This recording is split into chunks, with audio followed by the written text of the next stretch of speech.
The Todd Shapiro Show. Canada Laughs, SiriusXM 168. Adam Greenblatt with Cannabis growth and Tweed and everything. Can we just rewind? Like, what plant-based drug are we talking about here? Have you heard of kratom or kratom? Yeah. Do you know much about it? I know some things about it. All bad or good? What happened? Oh, we had a bad experience, Adam. I had a great one. No, I'll tell you. I mean, real Canada, I'll just be honest because we told the story for the last 50 minutes. So Boomer Phillips is here. Peter Anthony's here. Boomer, they're all very good friends of mine. Boomer's like a beast of a guy. Like, he looks like Arnold Schwarzenegger in his prime. So Boomer comes over during the show with this powder-based sort of substance that he says is going to make you alert and look, feel good. I just thought it was like a protein energy kind of thing. I took it during the show, not knowing anything about it. I just sort of mixed it with a drink and took it, not alcohol, just like a raw drink, whatever. And then, long story short, I fainted in the bathroom from it, Adam. I completely fainted. I was hallucinating. I turned gray. Like, did not feel very. It was really dangerous stuff. And like, I'm a very conservative guy when it comes to that stuff. Even really with marijuana, my main thing is CBD, most of it. So, yeah. Do you like? I mean, have you heard of these types of stories? I mean, kratom is generally known as like an opium substitute, so not surprising that you passed out in a bathroom after taking a completely unknown quantity of a mystery substance. I mean, Todd took about we don't have 6 to 8 times as much as I took. That's the thing. You got to take small doses. But I just thought it was protein powder. That's why it's such a small spoon. Anyway, is this stuff dangerous, Adam? Like, that's dangerous stuff, right? Clearly. Well, nobody's died. The dose makes the poison, right? So yes. This is a great lesson in harm reduction, though. Yeah. Is if you're going to use, make an informed choice and don't take mystery bags and don't assume things are protein powder. Yeah. He's trashing me here quietly. That's amazing. But now, not to like, I don't know if that's a terrible segue or a bad segue, but with legalization happening October 17th, a completely different, obviously, substance. We're talking about marijuana now. But there's a stigma with marijuana still at times. And is this why, you guys over at Cannabis Growth and, let's be honest, too, the Canadian government is so focused on education. That's like a huge part of that. And I understand why. Well, yeah. Well, one of the benefits of legalizing weed is that it's going to be properly labeled and sold responsibly so that, cannabis consumers know what they're buying and they know the potency, unlike mystery bags of kratom that look like protein powder and have no labels. Yeah, I think it's so important, too, because I said before the show to Boomer, Todd, I don't know if you heard when I said this, but my friend had THC pills, and he gave me one. He said it was 10 milligrams. But then I took it, and it really started hitting me. I'm like, are you sure that was 10? He said, it might have been 100 or 150 because they weren't labeled properly. Yeah. So here I was just completely – I had way too much THC in me because 10 I love, but this was just way too much. Adam, that's a lot, right? Well, 100 milligrams is quite a lot of THC, yeah, especially if you're not an avid consumer of edibles. Of which and I'm not one, so there you go. So proper labels when it becomes legalized is a huge bonus, obviously. Absolutely. Yeah, I mean, like, guesswork around dosing any drug is, extremely high risk, so and not recommended. But yeah, legalization is going to allow for. I mean, first of all, legal capsules are capped at 10 milligrams. So if you're buying cannabis capsules in the new weed stores, wherever you may be, in whichever province you may be, legal capsules are capped at 10 milligrams. So, like, they can't be any more potent than that if they come from a shop. I didn't know that. What's the average dose for? I know my dose for marijuana is anywhere between like 15 and 25. But I'm not a regular smoker, whereas my friend is a regular smoker, and he can have like upwards of 50, and he's fine. And 50 would ruin me. Yeah, I mean, like, everybody has different tolerances, and everybody metabolizes it a bit differently too. I've known some people who, like, I don't think they digest or metabolize THC when they eat it because they could eat like a pan of weed brownies and it doesn't do them, but they take one puff from something and they lose it. Yeah, but they're on the moon. on the other.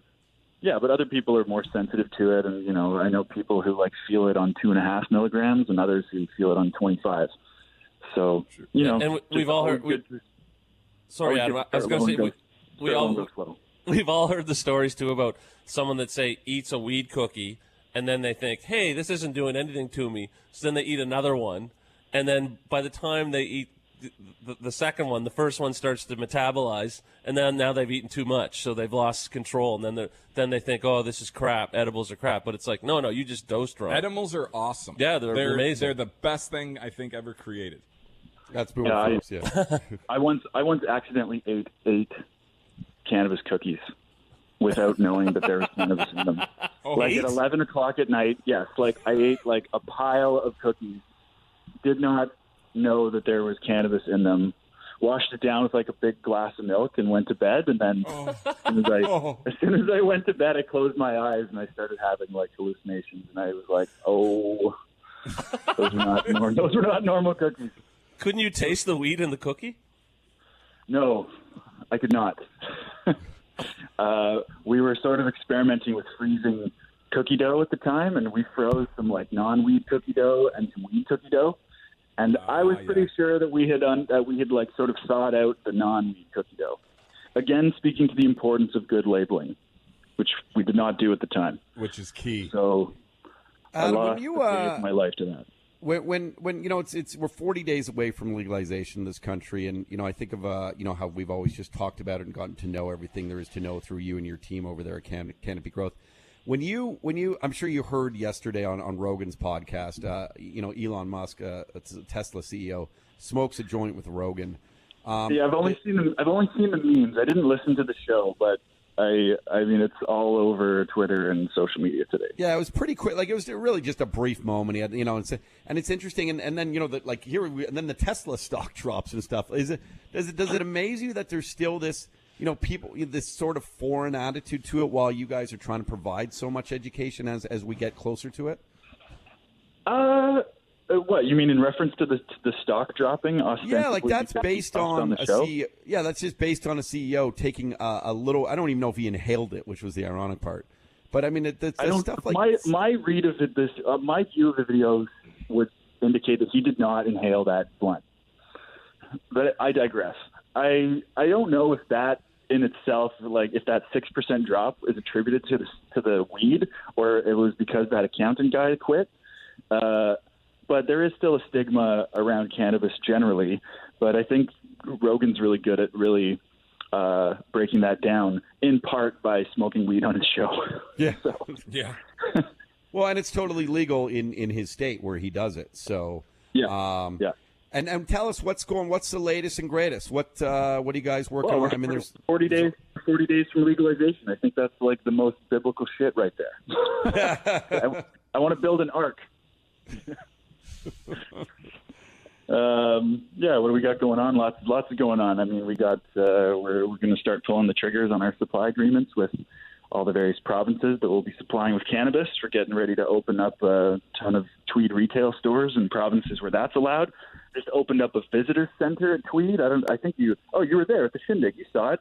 Yeah, I ended up taking a great tour about that.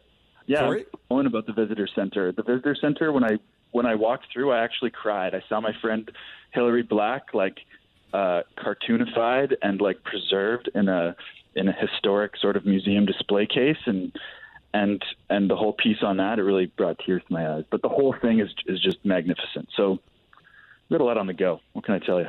Yeah, so much on the go. No, that was an amazing day. I actually brought Peter with me and hosting that. It was a privilege to host that and bring out Snoop Dogg and hang with the whole crew.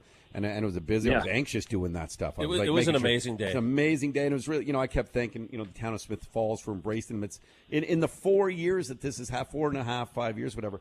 Like that, it's all going down, and then you're right. You see that visitor center, which they had. That sort of naked man that shows you that he's not naked, but like he shows you where the receptacles are and everything, yeah. and just the flip books and stuff. It's a true education on it. And what's neat, like I'm 45 years old. Nothing in my life has ever explained how marijuana works to you. And the other thing, though, what I found when I started thinking about this actually after I left, Adam, I was thinking they don't do that with any drug. Like that was what I thought was so innovative about it. Wouldn't it be nice to even see that about Tylenol or an antidepressant that someone might take, like to show you how it impacts the body and what it does. And that's why I thought it was so revolutionary, not only just to to end the stigma on it, but to really truly show you the effects and the reasons for why it's impacting you in ways that we all know it does. So I don't know, that's really cool that you guys did that. I thought it was like, forget about just marijuana. That was good for any drug out there. Yeah, I think the only drug museum that I'm aware of is one that I think the Drug Enforcement Agency runs. Like, I think there's a DEA prohibition propaganda museum where they they have installations about all the drugs, but only why they're bad and why they wage a drug war. But I agree with you. I think it would be fascinating to have an honest, I almost want to see an exhibit at the ROM about all the drugs. Yes, that's a great idea. That's an amazing idea. Is someone listening right now at the ROM? Well, I think part of the problem is I bet you a lot of the big pharma wouldn't want you to see some of that stuff. Oh, guaranteed, they don't want that. Absolutely. Yeah, I mean, my favorite drug resource online is called Arrowhead, and that's like a user-driven database of. I got to find out what it says about kratom. You should. It's probably very informative about kratom. I mean, I pulled up the page when you asked me about it when the show started. But Arrowhead is a great resource for that stuff. But yeah, it's exciting times for cannabis. BC's rolling out all kinds of BC's rolled out its platform, so they're accepting applications for prospective cannabis retailers, and it's looking like a lot of the current dispensaries operating in Vancouver that have obtained business licenses are very well positioned to continue operating in the future under the new framework, which is kind of unique.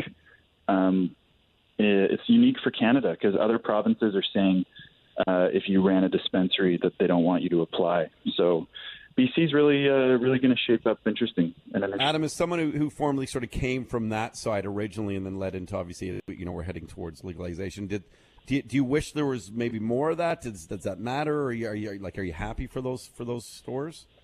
Yeah, I mean, I don't think it's fair to, exclude people from this industry who've been, participating in it previously. I think if you're a violent person, you have a history of other crimes, I think that's a very good reason to, be excluded or not obtain a security clearance. But if you've been busted for growing weed or for possessing weed in your life and you want to work in weed, you should be able to. And I think all those arrest records should be expunged as well. Anyone that is a growing or dealing weed, the very small. Yeah, they should just have a clean record from now on. Yeah, I mean, there should be an amnesty on all cannabis offenses, forever. It's a shame that hasn't really been factored into the plan. I mean, there is still an established mechanism for people to obtain pardons for any kind of charge, but it should just be wiped and cleared from everyone's record. What I think about though in that situation is what kind of exposure does the government have by basically tacitly admitting that they were wrong to criminalize and to screw with people's lives over cannabis all these years? Is there? I'm sure there'll be a formal. There'll have to be a formal apology from our government and probably which will probably lead to some sort of amnesty or expunging records. I wonder. I think it will happen. Yeah. It'll just take I don't know, time. man. It took the government 50, 60, 70 years to apologize for raiding gay bathhouses. Trudeau's only now apologizing about turning Jewish people away in 1939. So if that's any indicator, it'll be the year 2100 when Canada apologized. It'll be an electronic message that just goes into everyone's brain. Yeah, our robot prime minister will. We are sorry when we put you weed smokers away. We're going to take away all the records of the people that died 20 years ago. That's Makes right. no sense. Adam, so you're out west. Are you getting back to Toronto at all? Yeah, I'm trying not to. I know you love it out there, man? You love it out there. I saw you briefly, and you were just telling me how much you love it out there. Good for you. I actually forgot to bring closed-toed shoes that whole week. I'm so BC-ified.